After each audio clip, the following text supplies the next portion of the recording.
உச்சத்தை தொட்ட தங்க விலை மீட்க முடியாத அடகு நகையை விற்பதற்கு இதுவே சரியான நேரம். இனியும் யோசிக்காதீங்க. உங்க தங்க நகைய அதிக விலைக்கு விற்க சிறந்த வழி பிரைம் கோல்ட் ஹப் 9840551787. இப்போ எனக்கு குலதெய்வமே தெரியல அப்படின்ற பட்சத்துல நான் என்னோட இஷ்ட தெய்வத்தை வழிபாடு செய்யலாமா குலதெய்வமா நினைச்சு? நீ எந்த தெய்வத்தை வழிபட்டாலும் கூட அதனுடைய அனுகிரகம், அதனுடைய ஆசீர்வாதம் எல்லாமே உங்களுக்கு யார் மூலியமா கிடைக்கும்? குலதெய்வத்து மூலியமா தான் கிடைக்கும். குலதெய்வம் அப்படின்ற ஒரு விஷயத்தை அதை பற்றி நான் ஆய்வு பண்ணி போகும்போது எனக்கு நிறைய விஷயங்கள் புறப்பட ஆரம்பிச்சு, நிறைய தொடர்புகள் கிடைக்க ஆரம்பிச்சு. மூலிகை சார்ந்த ஒரு சில பொருட்கள் மூலியமாக குலதெய்வத்தை வீட்டுக்குள்ள வர வச்சுக்கலாம். நீங்க எறும்பு புத்துல போட்டு அரிசி போட்டு பாருங்க, கணவன் மனைவி உறவு எவ்வளவு சீராகும். அதுக்கு ஒரு சக்கரை போட்டு பாருங்க எவ்வளவு சீராகும் சொல்லிட்டு. நிலைவாசப்படி தனியா வழிபடுற வழக்கம் நிறைய பேருக்கு உண்டு. தனிப்பட்ட முறையிலேயே அதுக்கே பூஜை பண்ணுவாங்க. ஆதன் ஆன்மீகம் நேயர்களுக்கு வணக்கம். தொடர்ந்து நம்மளுடைய ஆதன் ஆன்மீகம் சேனல் மூலமா மக்களுக்கு தேவையான பல விஷயங்களை கொடுத்துட்டு இருக்கோம். அந்த வகையில இன்னைக்கு நம்மளுடன் யார் இணைஞ்சிருக்காங்க அப்படின்னு பாத்தீங்கன்னா பாலாறு வேலாயுதம் சுவாமிகள் அவர்கள் தான். வணக்கம் சார். வணக்கம்மா சார், நீங்க தொடர்ந்து குலதெய்வம் பத்தி நிறைய விஷயங்கள் சொல்லிட்டே இருக்கீங்க. மறுபடியும் நாம இன்னைக்கும் குலதெய்வம் பத்தி தான் பேச போறோம். குலதெய்வம் அப்படின்ற ஒரு தெய்வம் எந்த அளவுக்கு நம்ம வாழ்க்கையில முக்கியம் அப்படின்றது நம்ம நிறைய பேசியிருக்கோம். இப்ப எனக்கு குலதெய்வமே தெரியல அப்படின்ற பட்சத்துல நான் என்னோட இஷ்ட தெய்வத்தை வழிபாடு செய்யலாமா குலதெய்வமா நினைச்சு? அதுக்கு வாய்ப்பே இல்லை. அது பேரு இஷ்ட தெய்வம், இது பேரே குலதெய்வம் தானே. நிறைய ஆப்ஷன் இருக்கு. இப்போ உண்மையிலே எனக்கு எப்படி சொல்ற ஒரு ஆத்மார்த்தமான விஷயம் என்னன்னா அந்த குலதெய்வ விஷயம். இந்த விஷயத்துல எப்போ நான் கையில் எடுத்து இதை பத்தி நாங்கள் நிறைய பேச ஆரம்பிச்சோம்னா முருகரை பத்தியும் குலதெய்வத்தை பத்தி தான் அதிகமாக பேசியிருப்பேன். நிறைய மாற்றங்கள், நிறைய ஆன்மீகத்தில் அடுத்துக்கிட்ட நகர்வுகள், நான் நினைச்ச புள்ளி அடையத்துக்கான இலக்குகளை நோக்கி நிறைய விஷயங்கள், பாசிட்டிவான விஷயங்கள்.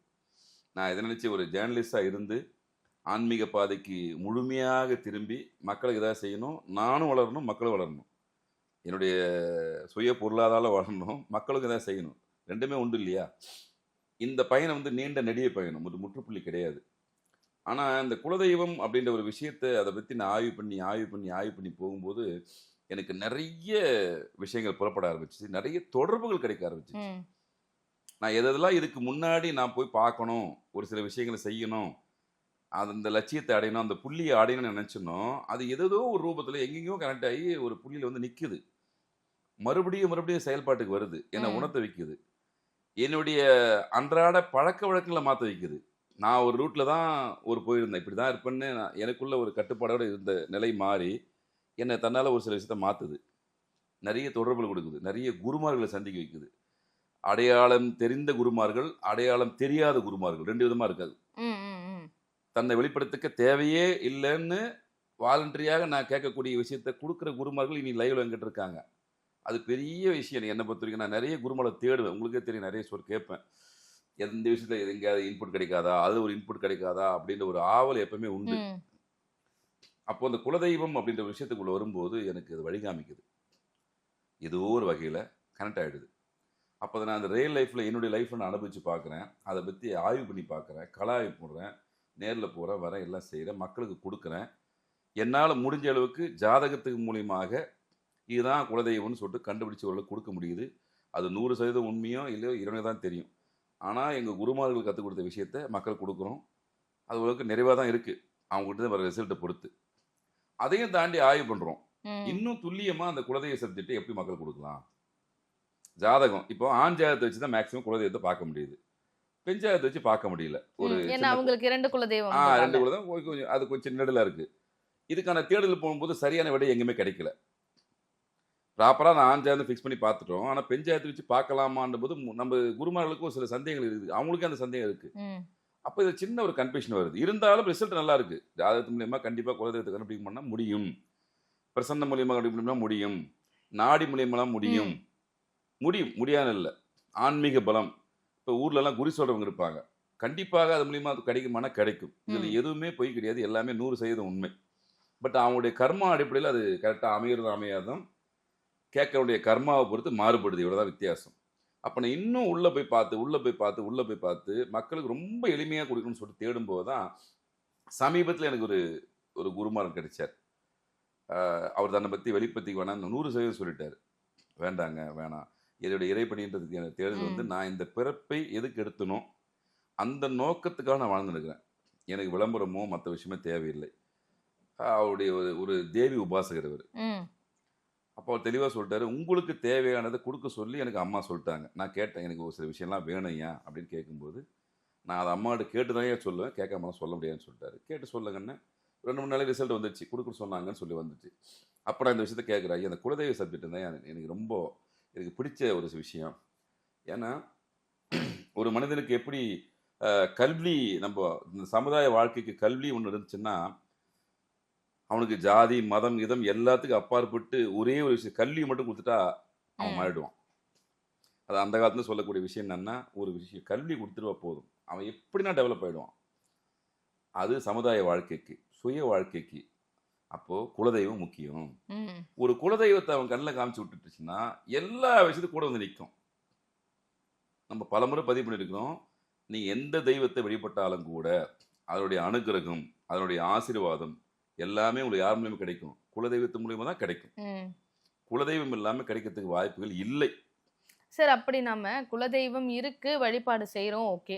சில பேருக்கு நீங்க உங்களை மாதிரியான குருமார்கள் வந்து குலதெய்வத்தை தேடி கண்டுபிடிச்சும் கொடுத்துருவீங்க.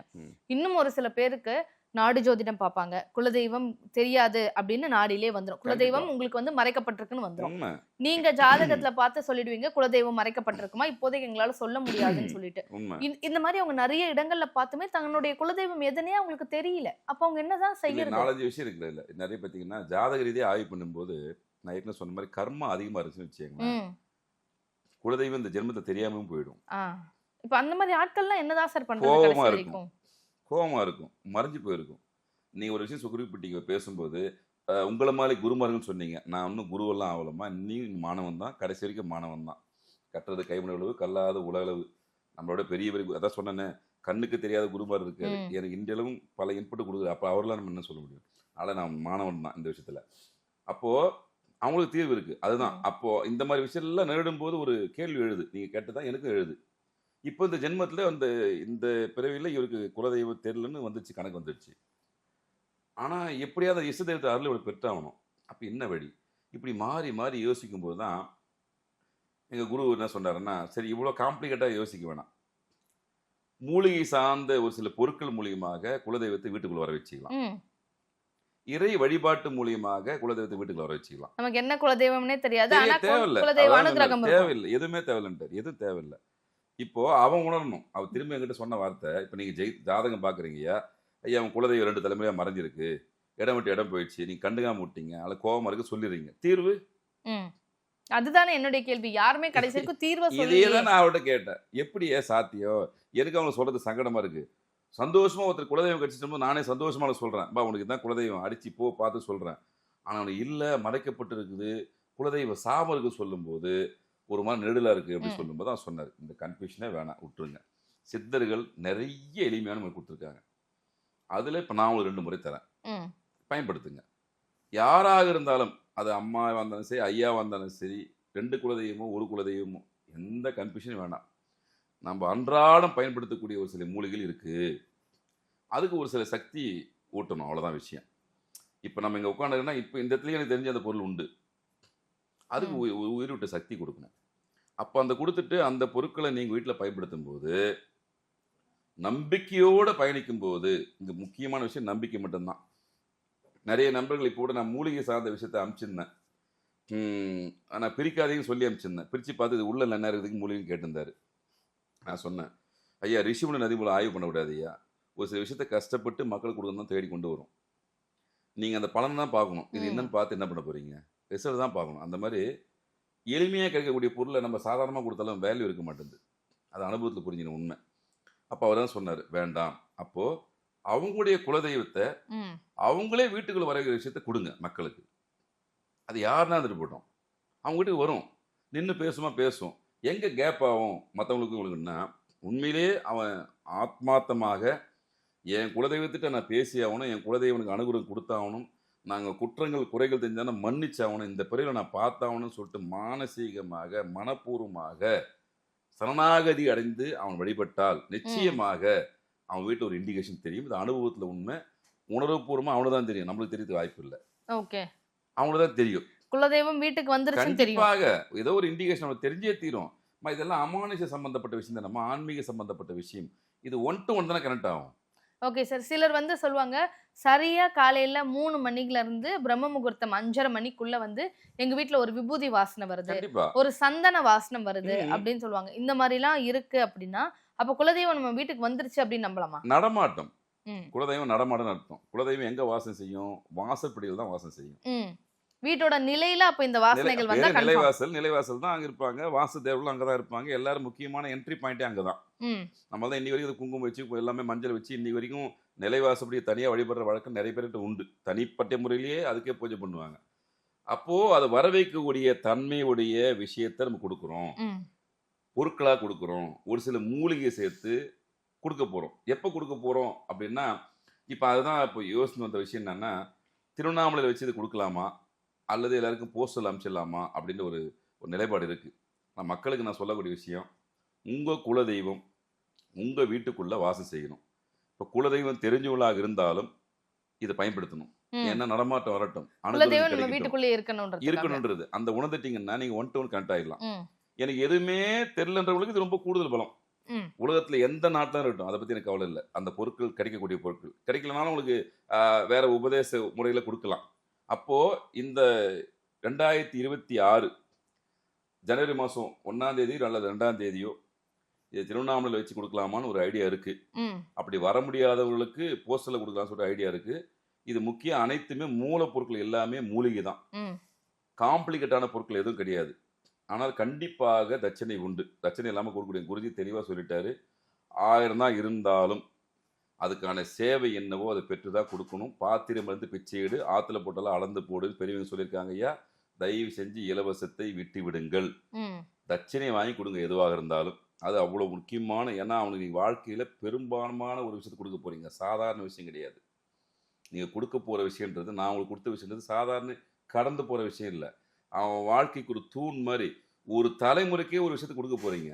அதை பயன்படுத்தும் போது அவன் வாழ்க்கை நல்லா இருக்க போகுது. ஒரு சின்ன கர்மா அது மூலியமா உங்களுக்கு கழிய ஆரம்பிக்கும். அவர் சொன்ன விஷயம் என்னன்னா, நீங்க கொடுக்க கொடுக்க உங்களுடைய கர்ம வினையில ஏதாவது நடந்துச்சுனாலும் கொஞ்சம் கொஞ்சமா கழியும். ஆனா கொடுங்க, என சித்தர்கள் கொடுத்துட்டு போயிருக்காங்க, கொடுங்க அப்படின்னு சொல்லிட்டாங்க. இப்போ நம்ம இந்த ஜனவரி மாதம் 1ஆம் தேதியோ அல்லது 2ஆம் தேதியோ உங்க குலதெய்வம் உங்க வீட்டுக்குள்ள வாசம் செய்யக்கூடிய மூலிகை சார்ந்த பொருட்கள் அடங்கிய ஒரு தொகுப்பாகவும், என்னால் வர முடியல பொருட்கள் தேவையில்லை, எனக்கு ஆன்மீக ரீதியாக எப்படி வீட்டுக்குள்ள வர வைக்கிறது சொல்லணும்னாலும் அது சார்ந்த முறைகளையும் வீட்டில் வழிபாட்டு முறைகளையும் கொடுக்க போகிறோம். அதை திருவண்ணாமலை இருந்து கொடுக்கலாமான்னு ஒரு ஐடியா இருக்குது. தயவு செஞ்சு இந்த தகவலை நீங்கள் பார்த்த உடனே கீழே நம்பர் கொடுத்துருப்போம். ஃபோன் தயவு செஞ்சு யாரும் பண்ணாதீங்க. திரும்ப திரும்ப நான் சொல்லக்கூடிய விஷயம் தான். ஒரே டைமில் நிறைய பேர் ஃபோன் பண்ணி எடுக்க முடியாத சூழல் ஏற்படுது. உங்கள் வாய்ஸ் நோட்டு போடுங்க, அதுக்கான முழு விவரத்தை அனுபவிக்கிறோம். ஆனால் கண்டிப்பாக இப்போ இந்த சமீபத்தில் இந்த வீடியோ பார்த்த பின்னாடி வரக்கூடிய முதல் ஒரு 4-5 நாட்களில் வரக்கூடிய நபர்களுக்கு தான் மேக்சிமம் அது கிடைக்கிறதுக்கான வாய்ப்புகள் உண்டு. மிஸ் பண்ணாமல் கொடுங்க. உங்களுக்கு கொடுக்குன்றது என்னுடைய விதி. கண்டிப்பாக கொடுப்பேன். உங்கள் குலதெய்வம் உங்கள் வீட்டுக்குள்ளே நடமாடுறதுக்கான வாய்ப்பை என்னுடைய குருநாதர் எனக்கு கொடுத்துருக்காரு. அதை நான் மக்களுக்கு தரேன். ஜனவரி 1 அல்லது 2 கொடுக்கலான்னு இப்போதைக்கு ஒரு ஐடியா, ஆலோசனை இருக்கு. ஓகே சார், இப்போ வந்து நீங்க மக்கள் வந்து ஏதோ ஒரு விஷயத்துல கஷ்டப்படுறாங்க. இப்போ குலதெய்வம் தெரியல அப்படின்னா முதல் அடியே தான் உங்களுக்கு முற்றிலும் அடி மாறி குலதெய்வத்திலே அவங்க ஸ்டாப் ஆயிட்டாங்கன்னா எதுவுமே நடக்காது அவங்க வாழ்க்கையில. இப்போ நீங்க இந்த மூலிகையை கொடுத்து அவங்களோட கர்மாவை நீங்க வாங்கிக்கிறீங்க. உங்களுக்கு என்ன மாதிரியான பிரச்சனைகள் வரும் சார்? இல்லை, எனக்கு இதை பற்றி நான் ஐயா கிட்ட கேட்டேன். எப்படின்னு, உங்களுக்கு இந்த பிராப்தம் இருக்குதுங்க, ஜாதக ரீதியாக அவரும் ஆன்மீக ரீதியாக பார்க்குறவர் இல்லையா, அம்மா கிட்ட கேட்கும், உங்களுக்கு இந்த பிராப்தம் இருக்குது, அவன் கர்மா குறையணும்னு சப்போஸ் இது மூலியமாக குறையணும் அவனுக்கு விதிக்கப்பட்டதா அது ஒன்றும் பண்ண முடியாது. உண்மையிலே இந்த கர்ம வினையை வாங்கினாலும் ஒன்றும் பண்ண முடியாது. ஆனால் நீங்கள் ஒரு செயல்பாட்டுக்குள்ளே வந்துட்டீங்க, தீவிரமாக இறங்கிட்டீங்க, அது வந்துடுச்சு ஆட்டோமேட்டிக்காக. உங்களுக்கு கொடுக்கணும் தான் விதி, கொடுங்க, தப்பு கிடையாது. என்ன ஆகிட போகுது? தெய்வத்து மேலே நம்பிக்கை வச்சு தான் கொடுக்க போறீங்க. அது குலதெய்வத்தை கொடுக்க போறீங்க. அது காக்கும் தெய்வம், அந்த குலத்துக்கு காக்கும் தெய்வம். அப்போ இந்த பலன் அனுபவிக்கக்கூடிய நபர்கள் மனசார உண்மையிலே ஐயா ரொம்ப நன்றி ஐயா கொடுத்துட்டீங்கன்னு சொல்லி ஒரு வார்த்தை அவங்ககிட்ட வாயில் வந்துச்சுன்னா அது உங்கள் தலைமுறையை காப்பாற்றும். திரும்ப திரும்ப சொல்கிறேன், இது சுயநலம் சார்ந்த பொதுநலம். அவங்களுக்கு கொடுக்கணுன்ற ஒரு விஷயமாக இருந்தாலும் அது எனக்கு சுயநலமும் இருக்கிறது, என்னுடைய சுயநலம் இல்லாமல் தரவில்லை. இதில் மறைக்கத்தெல்லாம் ஒன்றும் இல்லை. உண்மையிலே கொடுக்க தான் ஒரு விஷயம் வளரும். சித்தர்கள் அவ்வளோ எளிமையாக கொடுத்துட்டு போயிருக்காங்க. ஆனால் நீங்கள் சாதாரணமாக கொடுக்கும்போது அது நிலை வேற. இப்படி உண்மையிலேயே சொல்லி கொடுக்கும்போது நிலைமை வேற. நம்ம ஒண்ணு இல்ல, ஒரு விரலி மஞ்சள் அவருடைய மகத்துவம் மிகப்பெரிய மகத்துவம். அதை நீங்க அடிக்கிட்டே போலாம். அவ்வளவு பெரிய விஷயம் அதுல இருக்கு. ஒரு அரிசிக்கு அவ்வளவு தன்மை உண்டு. நான் நிறைய பேருக்கு சொல்லுவேன், குடும்ப ஒற்றுமைக்கு நீங்க எறும்பு புத்துல போட்டு அரிசி போட்டு பாருங்கய்யா, கணவன் மனைவி உறவு எவ்வளவு சீராகும். அதுக்கு ஒரு சக்கரை போட்டு பாருங்க எவ்வளவு சீராகும்னு சொல்லிட்டு. நீங்க இதுக்கு வந்து 1000 பல லட்சங்கள் செலவு பண்ண அவசியமே இல்லை. ஆனா அடுத்த கேள்வி, எறும்பு புத்து எங்க இருக்கு, ஏன் நான் எங்க பாக்குறதுன்னு கேட்பாங்க. இன்னைக்கு டெக்னாலஜி வளர்ந்துட்டு முன்னாடி நீங்க எது வேணா சர்ச் பண்ணி பார்த்துக்கலாம். அப்போ உங்களுக்கு அடுத்தடுத்து 30-40 கேள்விக்கும் ஒரு மனிதன் பதில் சொல்லும் போது நம்மளுக்கு உண்மை சங்கடமா போயிடுது. ஐயா கொடுக்கறது நான் தயாரா இருக்கிறோம். நீங்க ரிசீவ் பண்ணி அடுத்தடுத்து நீங்க தான் முயற்சி பண்ணணும். நாங்க தேடுறோம் உங்களுக்காக, எனக்காகவும் தேடுறேன். இப்போ பல மூலிகை சார்ந்து நிறைய கொல்லி மேல அங்கங்க போய் தேடுறோம். ஒரு விஷயம் கிடைக்குமா மக்களுக்கு ஏதாச்சும் சொல்லு. கடன் சார்ந்த பிரச்சனை அது அவசப்படுறாங்க. அவங்களுக்கு ஏதாவது எளிமையா கொடுக்க முடியுமா? அப்படி எல்லாம் ஒட்டுமொத்த தீர்வை யோசிக்கிறேன். எதுக்கு இந்த பிரச்சனை? இவன் 1 to 1 கனெக்ட் ஆகிட்டு அங்க போய் சொல்லிக்கிட்டோம் குலதெய்வத்திட்ட. ஐயா இவ்வளவு பிரச்சனை இது லிஸ்ட் போட்டு அவன் குலதெய்வம் தானே. இந்த மூலிகை வந்து உங்க குலதெய்வம் எதுன்னு கண்டுபிடிக்க உதவாது. எதுவா இருந்தாலும் அதுக்கான சக்தியை கொண்டு வந்துரும். சக்தியை கொண்டு வந்துடும். ஒண்ணு காமிச்சு ஊத்துரும் ஐயாவா அம்மாவான்னு. இங்க பிரச்சனை என்னன்னா, இங்க தெரிந்தவர்களும் இதை பயன்படுத்தலாம், தெரியாதவர்களும் பயன்படுத்தலாம். இப்ப எனக்கு குலதெய்வம், எனக்கு ஐயா நேரம் தெரியும் வச்சுங்களேன். எனக்கு வீட்டை நடமாட விரும்புறேன்னா நீங்க இதை பயன்படுத்தலாம். ஐயா எனக்கு குலதெய்வமே தெரியலன்னு சொல்லும் போது நீங்க என்ன பண்ணலாம், அதை வீட்டுல வர வச்சு அந்த ஒரு 10 நாளைக்குள்ளேயோ 15 நாளைக்குள்ளேயோ உங்களுக்கு உண்மையிலேயே ஒரு ரிசல்ட் கிடைக்கும். நடமாட்ட தெரியும். கனவு மூலியமாகவோ வேறு ஒருத்தர் மூலியமாகவோ நான் தான் வந்திருக்கேன், இங்க இருக்கேன், கோபமா இருக்கேன், ஏதோ ஒரு விஷயம் அவங்களுக்குள்ள உணர்வுபூர்வமாக ஒரு விஷயத்தை அது உருவாக்கி கொடுத்துரும்.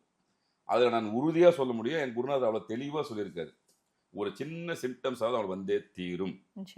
அதை புரிந்துக்கூடிய தன்மை அவங்களுக்கு இருக்கணும். அப்போ முதல்ல அவளுக்கு நம்பிக்கை வேண்டும், ரொம்ப முக்கியமானது. பிரச்சனை என்னன்னா, ஐயா நல்லதோ கெட்டதோ ஒருத்தர் கொடுத்துருக்காரு, சொல்லியிருக்காரு, நம்ம ஆத்மாத்மா செய்யும் அப்படின்னு நீங்க ஆத்மார்த்த உணர்வோடு இதை செய்ய ஆரம்பிச்சா எந்த விஷயமா தான் நம்பிக்கை தானே வாழ்க்கை. நீங்க அது உங்க குலதெய்வ விஷயத்துல நீங்க நம்பியே தீரணும், வேற வழியே இல்லை. நாங்க கொடுக்கறதுக்கு தயாரா இருக்கிறோம். வாங்கறதுக்கு யாருக்கு பிராப்தமோ, திரும்பவும் சொல்றேன், உலகத்துல எந்த மூலையில இருந்தாலும் தொடர்பு கொள்ளுங்க. இப்ப இங்க இருந்து ஒரு சில மூலிகையை நான் கஸ்டம்ஸ்ல போய் விசாரிச்சு பார்த்தேன், ஒரு சில மூலிகை அனுப்ப முடியல. அப்ப திரும்பவும் மாற்றாவிட்ட போய் கேட்கும்போது இறை வழிபாடு மூலியமாக அவங்க இருந்த இடத்துலயே இந்த வழிபாட்டு முறை செய்ய சொல்லுங்கய்யா. அவங்களுக்கு 1 மாசத்துலயோ 2 மாசத்துக்குள்ளேயோ அதுக்கான ரிசல்ட் அவங்களுக்கு கிடைக்கும். அதையும் கொடுத்துருக்காங்க. அதுல மக்களுக்கு 2 விதமான விஷயத்த கொடுக்கலாம். நாங்க தயாரா இருக்கிறோம். கண்டிப்பாக இந்த வாய்ப்பை எனக்கு தெரிஞ்சு எல்லாருமே பயன்படுத்தணும். குலதெய்வம் தெரிந்தவங்களும் பயன்படுத்துங்க, தெரியாதவங்களும் பயன்படுத்துங்க. அந்த தெய்வ நடமாட்டத்தை உணருங்க. ஒன்ஸ் நீங்க இப்ப கோயிலுக்கு போகும்போது உங்களுக்கு ஒரு விதமான ஒரு மகிழ்ச்சி நிலவும். உங்க இஷ்ட தெய்வத்தை பார்க்கும்போது ஒரு விஷயங்கள் நடக்கும் உங்களுக்குள்ள. அந்த இனம் புரியாத விஷயத்த உங்க குலதெய்வத்தை நீங்க கனெக்ட் ஆகுங்க. இங்க கனெக்ட் ஆயிட்டீங்கன்னா உங்களுடைய ஆசைகள், அபிலாஷைகள், எண்ணங்கள் எதுவாக இருந்தாலும், அடுத்த கட்ட இலக்கு எதுவாக இருந்தாலும் அதை முழுமையாக நிறைவேற்றக்கூடிய ஒரு தகுதியை உருவாக்கக்கூடிய தன்மை யாருக்கு உண்டு? குலதெய்வத்துக்கு உண்டு.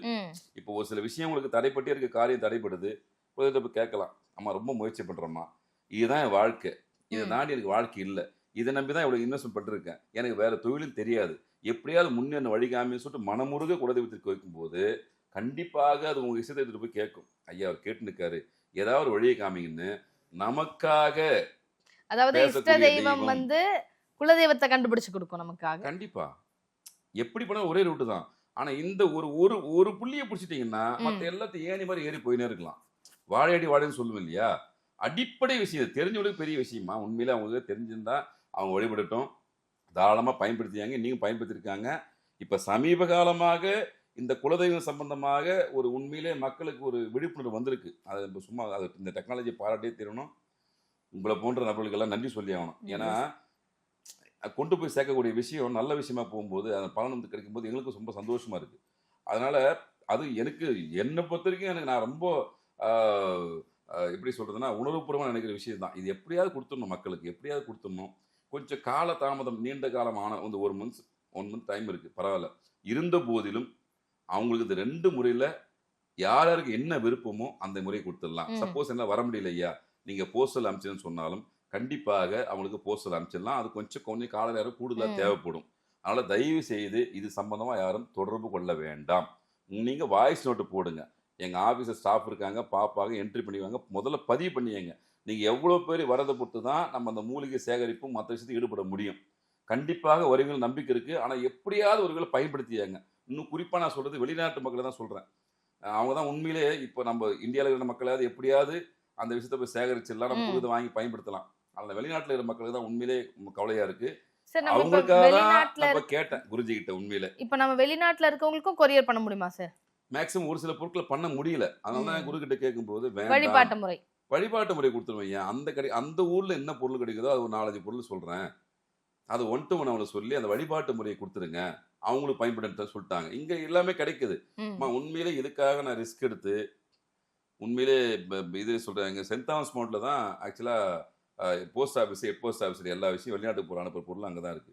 இதுக்குன்னே உண்மையிலே அந்த பொருட்களை கூட கையோடு எடுத்துட்டு போயிட்டு கஸ்டம்ஸில் ஸ்கேன் பண்ணி பார்த்துட்டு எதெல்லாம் எலிஜிபிலிட்டியா வெளிநாட்டுக்கு அனுப்பிட்டு பார்த்துட்டு அதில் ஒரு சில பொருட்களை அனுப்ப முடியாத நிலைமை வரும்போது தான் திரும்பவும் குருவை கனெக்ட் பண்ணுறேன். ஐயா உள்நாட்டு மக்களுக்கு பிரச்சனை இல்லையா, வெளிநாட்டு மக்கள் கொடுத்தாவனையா, ஏன்னா அவங்க தான் 3-4 தலைமுறையாக இங்கிருந்து வாழ போனவங்க, குலதெய்வம் தெரியாமல் தவிக்கிறாங்க சொல்லும்போது ஓகே அப்படின்னு ஒரு ஆல்டர்னேட்டிவ் கொடுத்ததுனால ஓகே இப்போ திருப்தியாக வந்து சொல்கிறேன். ஐயா ரெண்டு தரப்பு மக்களுக்குமே கைவசம் உள்ளது, பயன்படுத்திக் கொள்வதும் பயன்படுத்திக் கொள்ளாத உங்களுடைய விருப்பம், இது கட்டாயம் கிடையாது.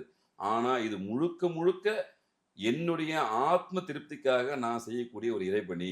இதுல என்னுடைய சுயநலம் இருந்தாலும் இது பொதுலம் தான் மேலும் அதிகமா இருக்கும். அங்கிருந்து அவங்ககிட்ட ஒரு வாழ்த்து, ஐயா எனக்கு அந்த மாதிரி சிம்டம்ஸ் கட்டிச்சு ஐயா, நான் பார்த்துட்டேன் உணர்ந்துட்டேன்னு சொல்லும்போது அதை விட மகிழ்ச்சி உலகத்துல என்ன பொறுத்த வரைக்குமே அதுதான் மேலோங்கிய ஒரு மகிழ்ச்சி. அது அதுக்கு அதெல்லாம் வார்த்தையில விவரிக்க முடியாது உண்மையில. அது ஒரு துளியா நம்ம காரணமா இருக்குன்னு சொல்லும்போது எங்க குருமார் நினைச்சு பாக்குறேன். இப்ப நம்ம எல்லாம் இப்படி உட்காந்து பேசுறோம் கொள்றோம். இப்ப நான் சொன்ன குருமாரெல்லாம் யோசிச்சு பாக்குறேன். வெளி உலகத்துக்கு சுத்தமா தொடர்பு இல்லை,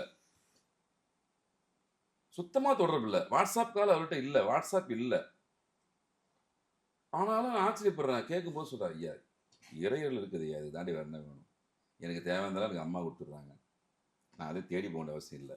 உங்களை மாதிரி தேடி வர நம்மளுக்கு வரலாமா நான் வந்து கேட்கும்போது அம்மாட்ட கேட்பேன், கொடுங்கன்னு சொன்னால் கொடுத்துட்டு போகிறேன். வேணான்னு நீங்கள் தலகலான்னு சொன்னால் வேணான்னு சொல்லிட்டாங்கன்னா முடியாது ஐயா, ஏன்னா அவங்க உத்தரவை மீற மாட்டேன், எனக்கு எல்லாமே அவங்க சொல்லும்போது பரவாயில்ல. இப்போ இந்த மாதிரி ஆன்மீக சிந்தனைவாளி உண்மையிலே இருக்கும்போதுனால தான் நாடு இந்த அளவுக்கு இருக்குது. அங்கங்கே இருக்காங்க. நம்ம நினச்சிட்டேன் நம்மலாம் இப்போ பரபரப்பாக போய் பேசுகிறோம் கொள்கிறோம் எல்லாம் செய்கிறோம். ஆனால் இவங்கெல்லாம் எதுவுமே தெரியாமல் எங்கேயோ ஒரு மூலையில் உட்காந்து இவ்வளோ பெரிய ஆச்சரியமான விஷயத்தெல்லாம் கையில் வச்சுன்னு எப்படி சாத்தியம்னு நினச்சிக்கும் போது உண்மையிலே இறைவன் மேலே ஒரு வேறு மாதிரி ஒரு ஃபீல் ஆகிடுச்சு. இந்த பௌர்ணமி போகும்போதும் ஒரு சில திருவண்ணாமலையில் மிக அற்புதமான அனுபவங்கள் ஏற்படுது. இந்த கார்த்திகை தீபத்துக்கு நிறைய இறை சார்ந்த அனுபவங்கள். இதுக்கு எல்லாமே திரும்ப திரும்ப சொல்கிறது தான். எல்லாத்துக்குமே காரணம் அந்த குலதெய்வ விஷயத்தை பிடிச்சி ட்ராவல் பண்ணும்போது தான் எனக்கு நிறைய விஷயங்கள் மாற்றங்கள் தொடர்ந்து கிடச்சினே இருக்குது. தேடக்கூடிய விஷயங்கள் எல்லாமே கிட்ட வந்து நிற்குது. அந்த அனுபவத்தை நான் பெறேன். உண்மையிலே ஒவ்வொரு நாளும் அந்த புது புது அனுபவமாக இருக்குது எனக்கு. இப்போ இதெல்லாம் நான் யோசிக்கும் போது தான் மக்கள் கொடுத்தா எப்படி இருக்கும் அப்படின்னு தான் அதை தேடி தேடி போய் ஆண்ட மொழியில் ஒரு சில விஷயம் கிடைச்சிருக்கு. இதை கொடுத்தே தீர்ந்த மக்களுக்கு தயவு செய்து திரும்பவும் சொல்கிறேன், யாரும் ஃபோன் பண்ணாதீங்க. ஜனவரி மாதம் புத்தாண்டு தான் கொடுக்கலாம்னு சொல்லிட்டு முடிவு பண்ணி வச்சுருக்கேன். ஒன்று உங்களுக்கு நேரில் கொடுக்கலாமா அல்லது போஸ்டரில் கொடுக்கலாமான்னு யோசனை பண்ணியிருக்கேன். நீங்கள் முதல்ல பதிவு பண்ணியாங்க, முழுமையாக மன நிறைவோடு பதிவு பண்ணுங்க. மன நிறைவோடு ஆத்மார்த்தமாக உங்கள் குலதெய்வத்தை வணங்குங்க, கூப்பிடுங்க. தெரிஞ்சாலும் சரி தெரியலன்னு சரி கூப்பிடுங்க. நிற்பார்கள் அப்படின்றது சித்தருடைய வாக்கு. நிற்கணும்னு சொல்லிட்டு நானும் என்னுடைய குலதெய்வத்தை வேண்டிக்கிறேன். தயவு செஞ்சு இந்த அரிய வாய்ப்பை பயன்படுத்துங்க. தயவு செஞ்சு தொலைபேசி தொடர்பு கொள்ள வேண்டாம். உங்கள் குரல் பதிவு போட்டாவே போதும், நாங்கள் என்ட்ரி போட்டு வச்சுக்குவோம். Okay sir. சார் கடந்த முறை வந்து நம்ம பண வசியத்துக்கான ஒரு மூலிகை கொடுத்துருந்தோம். நல்ல வரவேற்பு, நிறைய பேர் உங்களை அப்ரோச் பண்ணாங்க. இன்னைக்கு வரைக்குமே உங்களுக்கு கால்ஸ் வந்துட்டு கண்டிப்பா அது உண்மை. இதே மாதிரி குலதெய்வத்துக்கு இப்ப நீங்க எடுத்திருக்கக்கூடிய இந்த மூலிகையுமே நிறைய மக்களுக்கு போய் பயனுள்ளதா இருக்கணும் அப்படின்னு சொல்லிட்டு நாங்க எங்க ஆதன் ஆன்மீகம் சார்பா கேட்டுக்கிறோம் சார். மிக்க நன்றிமா, மிக்க நன்றிமா.